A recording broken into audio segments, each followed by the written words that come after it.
안녕하세요. 책 읽어주는 여자 에젤 강미경입니다. 울산 아름다운 교회 신상칠 목사님의 책 기적과 은사는 멈추지 않았다를 보면 2000년 전 예수님 시대에 있었던 축사와 치유 사역이 오늘날도 예수 그리스도의 이름으로 동일하게 일어나는 것을 보게 됩니다. 그 현장 속으로 함께 가보실까요? 축귀란 사람들 속에 있는 귀신들을 뽑아내는 것을 말한다. 나는 축귀하는 것을 좋아하지 않는다. 그러나 기도 중에 귀신이 정체를 드러내면 목사로서 축귀하지 않을 수가 없다. 성경에 보면 예수님의 생애는 3분의 2가 병을 고치고 귀신 쫓는 사역이었다. 교회도 귀신 들린 자가 오면 마땅히 축귀해 주어야 한다. 예수님께서 우리에게도 귀신을 쫓아내는 권세를 주셨기 때문이다. 믿는 자들에게는 이런 표적이 따르리니 그들이 내 이름으로 귀신을 쫓아내며 마가복음 16장 17절 예수께서 그에게 이르시되 더러운 귀신아 그 사람에게서 나오라 하셨다. 마가복음 5장 8절 특히 죄를 지으면 귀신이 틈을 탄다. 귀신이 틈타면 주로 몸에 병이 생기거나 마음의 평안을 잃는다. 안절부절, 초조 불안하고 증오, 혈기를 내뿜는다. 낙심하고 좌절하게 된다. 친분 있는 목사님이 교회에서 집회를 하는데 빨리 자기 교회로 와달라고 연락이 왔다. 무슨 일인가 해서 가보았더니 한 자매가 집회를 방해하고 있었다. 그녀는 눈이 희한하게도 금붕어처럼 툭 튀어나와 있었다. 나중에 알고 보니 이 자매의 병명은 안구 돌출증이라고 했다. 내가 손을 얹고 기도하자 귀신들이 하나둘씩 정체를 드러냈다. 내가 하나하나 축사하면서 끄집어내자 자매의 얼굴은 점점 눈에 띄게 밝아졌다. 이 광경을 옆에서 보던 그 교회 목사님은 매우 신기해했다. 한참 후에 자매가 말했다. 이제 다 나갔다.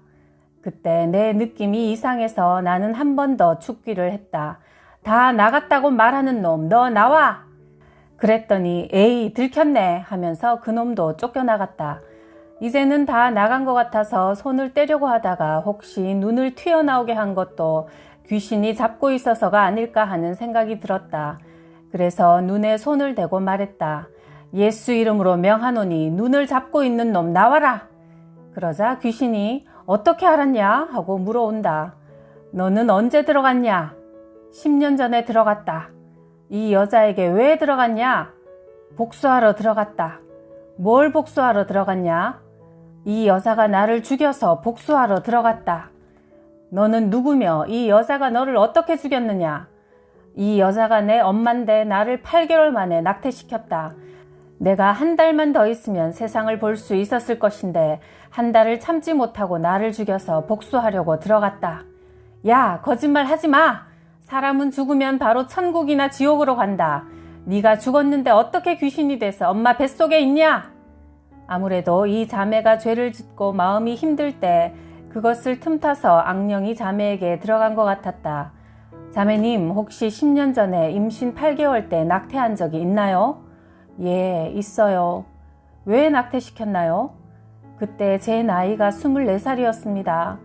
그리고 아기 아빠 될 남자도 젊었는데 아기를 책임지지 않겠다고 하고 설상가상으로 제가 갑상선 약을 먹었습니다. 아버지가 뒤늦게 제가 임신한 걸 알고는 강제로 낙태시켰습니다. 나는 다시 귀신에게 물었다. 그래서 너는 10년 전부터 이 자매 눈이 튀어나오게 하고 괴롭히느냐? 아니다. 자매의 눈이 튀어나오게 한 건 8년 되었다. 그러면 2년 동안은 왜 안 괴롭혔느냐?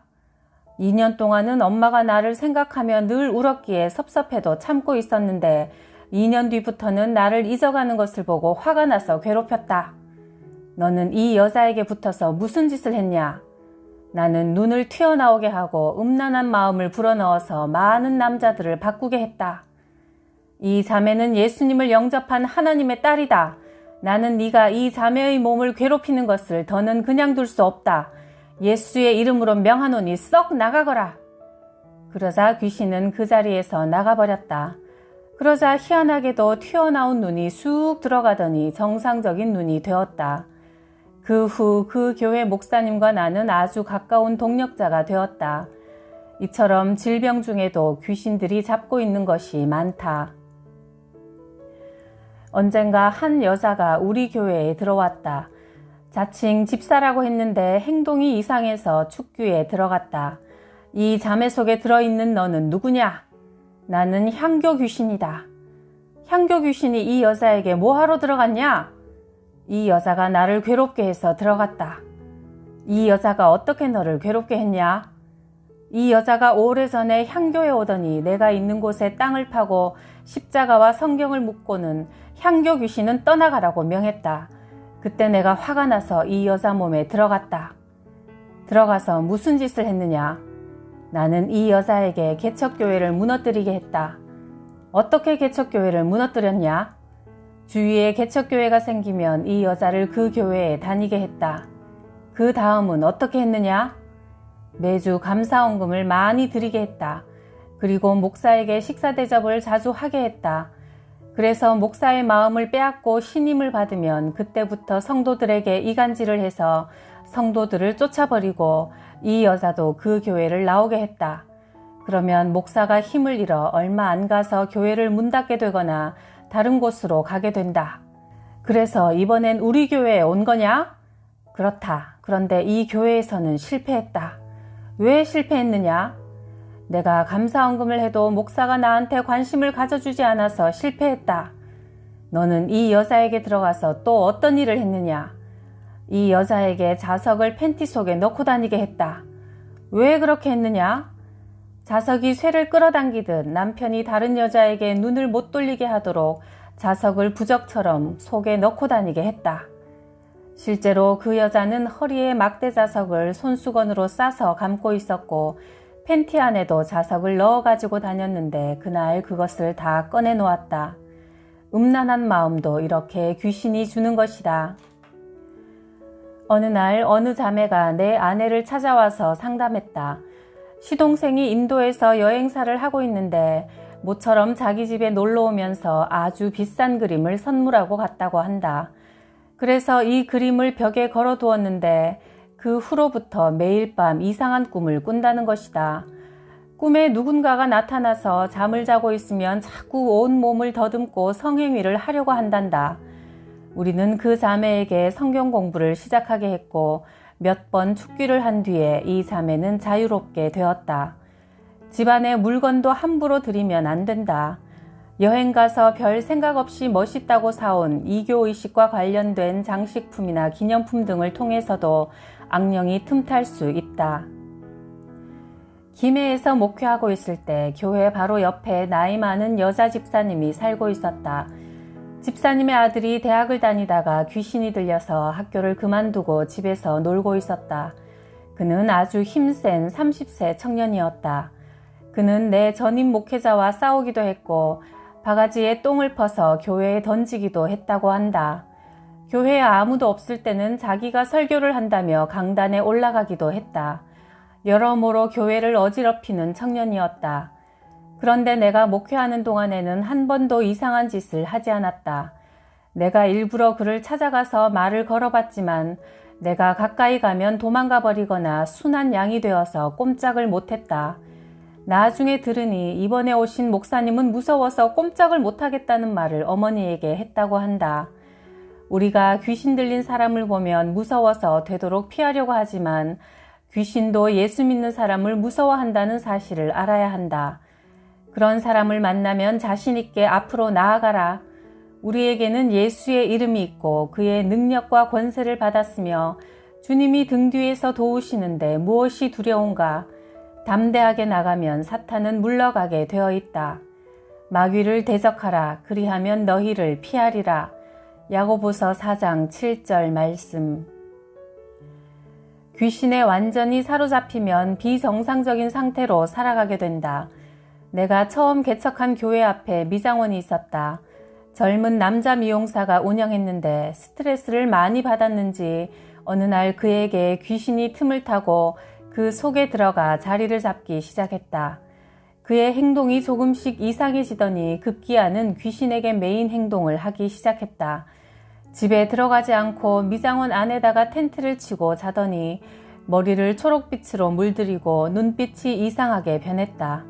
집사님들이 새벽 기도를 하려고 교회로 올라오면 입에 담지 못할 욕을 하면서 방화 호스로 물을 뿌리며 기도하러 오지 말라고 발악을 했다. 그런데 나만 보면 반대 통로로 도망을 갔다. 그러다가 결국은 미장원 문을 닫았고 그의 누나가 정신병원에 입원시켰다. 하나님이 나사렛 예수에게 성령과 능력을 기름 붓듯 하셨음에 그가 두루 다니시며 선한 일을 행하시고 마귀에 눌린 모든 사람을 고치셨으니 이는 하나님이 함께 하셨음이라. 사도행전 10장 38절. 김해에서 목회할 때 갑자기 내가 창자가 찢어지는 통증을 느꼈다.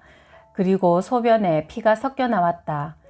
비뇨기과 병원에서 엑스레이 촬영을 했지만 아무 이상을 발견하지 못했다. 병원에 다닌 지 6개월이 지났지만 의사는 갈 때마다 고개를 갸웃거리며 진통제만 주었다. 견디다 못한 나는 죽기를 시작했다. 하나님, 의사가 고칠 수 없으니 이제는 하나님만 의지합니다. 내게 치료의 광선을 비춰주시고 상처를 만지셔서 통증이 사라지게 하옵소서. 통증은 예수 그리스도 이름으로 명하노니 사라질지어다. 어느 날 죽기 명령을 하는데 오늘 낫게 해주실 것 같은 믿음이 확 생겼다. 화장실에 가서 소변을 보니 요도가 막혀버렸다. 나도 모르게 억 하고 소리를 질렀는데 뭔가 요도에서 빠져나오며 시원해졌다. 변기를 살펴보니 날카로운 돌멩이 하나가 떨어져 있었다. 그것을 주워서 병원에 가지고 갔더니 요로결석이었다고 한다. 이렇게 고침받은 요로결석은 그 후 한 번도 재발하지 않았다. 환자를 위해 치유 기도를 할 때는 기도한 뒤 아픈 부위에 대해서 나은 것 같은 느낌이 있는가 물어본 뒤에 시원치 않으면 될 때까지 계속 기도하고 또 기도하는 것이 중요하다. 그리고 여러 질병을 한꺼번에 싸잡아 기도하지 말고 하나하나씩 기도하라.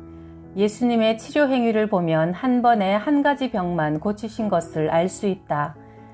기도할 때는 눈을 뜨고 환자의 상태를 보면서 하는 것이 좋다.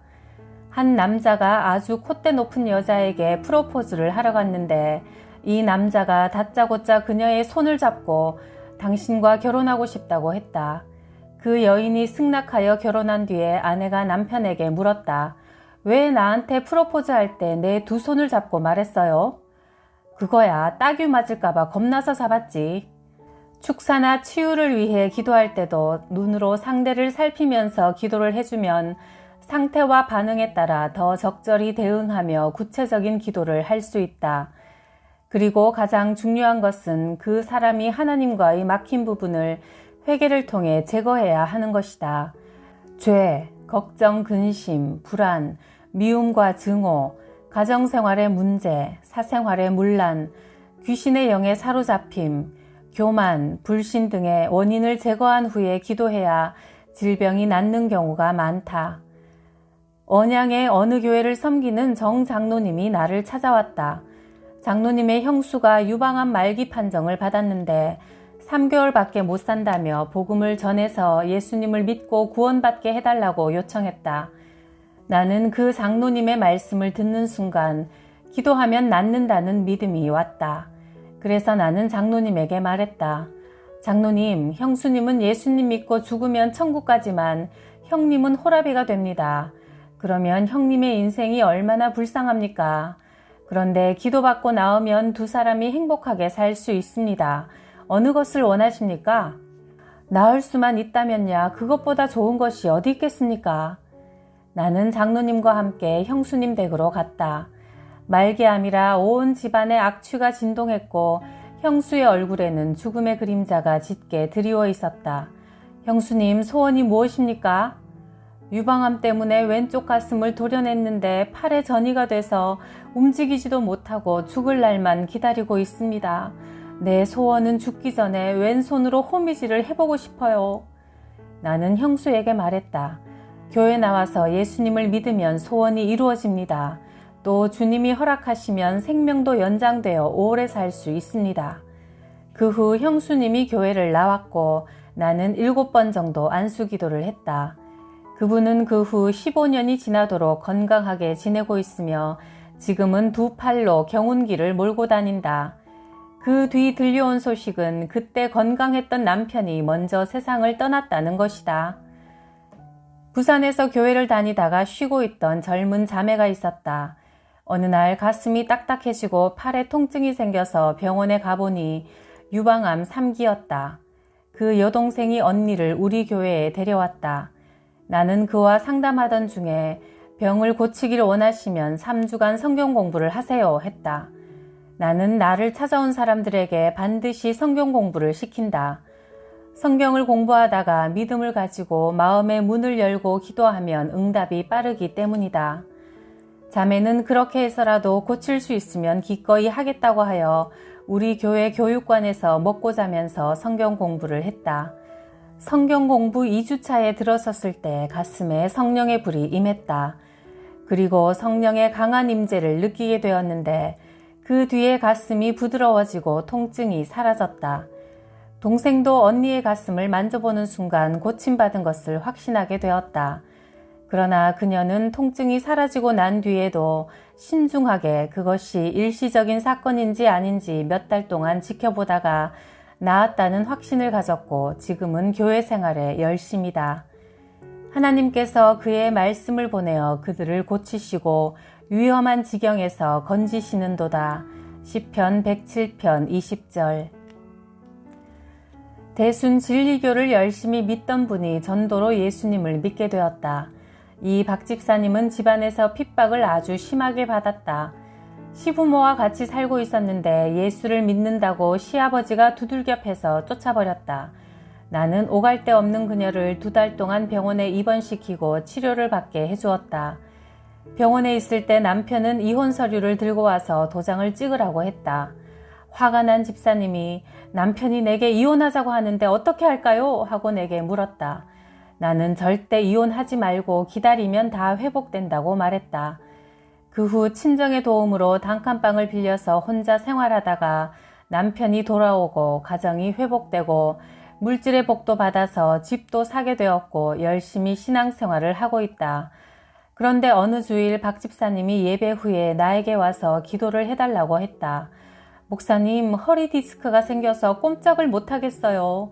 내일 수술하려고 날짜를 잡아놨는데 좋은 의사를 만나게 해주시고 수술을 통해서 완전히 회복될 수 있도록 기도해 주세요 하는 것이다. 그때 주님이 내게 그 집사를 위해 기도하면 낫는다고 말씀하셨다. 나는 집사님에게 물었다. 수술하면 돈 들고 고생하고 재발합니다. 그런데 기도해서 나으면 돈 안 들고 고생 안 하고 재발도 없는데 어느 것이 좋을까요? 목사님, 이것도 기도해서 낫나요? 천지를 창조하신 하나님이 디스크를 못 고치겠습니까? 믿음이 없어서 안 고쳐지는 것이죠. 집사님은 나에게 기도를 부탁했다. 내가 집사님의 허리에 손을 대고 기도하는데 성령님이 직접 만지시는 것을 느꼈다. 그 순간 허리가 펴지면서 활처럼 뒤로 휘어졌다. 기도를 끝마치고 나서 그 집사님은 벌떡 일어나 걷고 뛰며 하나님을 찬양하면서 집으로 돌아갔다. 그 뒤로 그는 교회에서 열심히 봉사했다. 그 후 6개월이 지나 다시 나를 찾았다. 목사님, 저를 위해 기도해 주십시오. 이번엔 목 디스크가 와서 내일 수술하려고 날짜를 잡아놨습니다. 수술을 통해서 완전히 회복될 수 있도록 기도해 주세요. 목 디스크로 제가 목을 꼼짝을 못합니다. 집사님, 지난번에 허리 디스크는 기도를 받아서 고침받았는데 좀 어때요? 이번에 제가 목 디스크 때문에 사진을 찍으면서 허리를 같이 찍어봤는데 허리가 정상적인 모습이었어요. 집사님, 허리 디스크를 치료하신 하나님이 목 디스크는 못 고칩니까? 집사님은 자기의 믿음 없음을 회개하고 다시 기도를 받았고 그는 수술하지 않고 고침받아 지금까지 정상적으로 잘 살고 있다. 우리 교회에 시집온 언니를 따라 울산으로 이사온 자매가 있다.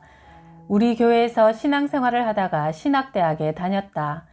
그 집은 할아버지가 장로님, 아버지가 집사, 어머님이 권사님으로 온 가족이 예수님을 잘 믿는 가정이다. 그녀가 우리 교회에 온 지 얼마 되지 않았을 때 금요기도회를 드리는 중 자매를 보니 앉아있는 자세가 아주 이상했다. 알고 보니 어릴 때부터 허리가 오리 모양으로 굽어져 있어 굽은 허리 탓에 늘 아파하고 힘들어했다는 것이다. 나는 주님께 물었다. 주님, 저 자매의 자세가 이상합니다. 어떻게 할까요? 주님은 가서 고쳐주라고 하셨다. 내가 자매에게 다가가서 허리에 손을 대고 안수했다. 예수 그리스도 이름으로 명하노니 굽어진 허리는 똑바로 펴질지어다. 그러자 즉시 허리가 펴졌다. 그 뒤로 허리 통증도 사라졌고 지금은 전도사로 열심히 사역하고 있다. 내가 처음 상가에서 개척할 때 열악한 환경에서 하나님께 간절히 매달렸고 하나님은 그때 나에게 많은 은혜를 주셨다. 장애인 교사인 이집사님이 있었다. 그런데 나하고 대화를 하던 중에 크크 하는 소리가 계속 들렸다. 집사님, 왜 자꾸 크크 소리를 내십니까? 제 목에 좁쌀 같은 물혹이 많이 있어요. 병원에 갔더니 기관지에 물혹이 너무 많아서 수술을 할 수 없다고 해서 그냥 이렇게 살고 있습니다. 계속 그렇게 살고 싶습니까? 고칠 수만 있다면 깨끗하게 고쳐서 살고 싶지요. 집사님, 기도하면 됩니다. 목사님, 정말입니까? 집사님은 그 자리에서 기도를 받았고 그 많은 물혹이 사라졌다. 그 후 지금까지 물혹의 재발이 없다. 당시 같이 교회를 다니던 권 집사님도 목에 물혹이 많이 있었고 이 집사님이 안수받고 병이 나았다고 하자 자기도 기도받고 싶다며 나를 찾아왔다. 나는 그녀를 위해 기도했고 그녀도 기도 후에 물혹이 사라져 버렸다. 권 집사의 물혹이 사라진 뒤에 남편이 찾아왔다. 그는 예수님을 믿지 않았지만 아내의 기관지에 있던 물혹이 기도받고 깨끗하게 나은 것을 직접 눈으로 보고 나서 나에게 말했다. 목사님, 이번에 목사님의 기도로 아내가 나은 것을 제가 보았습니다. 목사님은 뭔가 신기한 재주가 있는 것 같습니다. 목사님, 우리 동업합시다. 내가 점포를 하나 열어서 병든 사람을 모아올 테니까 목사님은 기도만 해주십시오. 돈은 제가 수금하겠습니다. 그래서 우리 나누어 가집시다. 나는 그 남편에게 이렇게 말했다. 나는 아무런 능력이 없습니다. 예수님이 하셨습니다. 그리고 이런 거 돈 받고 하면 안 됩니다. 거저 받았으니 나도 거저 주어야 합니다. 예수님을 믿으시기 바랍니다. 어제나 오늘이나 영원토록 동일하게 살아계셔서 더럽고 악한 귀신들을 내쫓으시고 우리의 각종 질병을 고쳐주시는 하나님을 찬양합니다. 구독, 좋아요, 댓글에 사랑의 기적에도 감사드려요.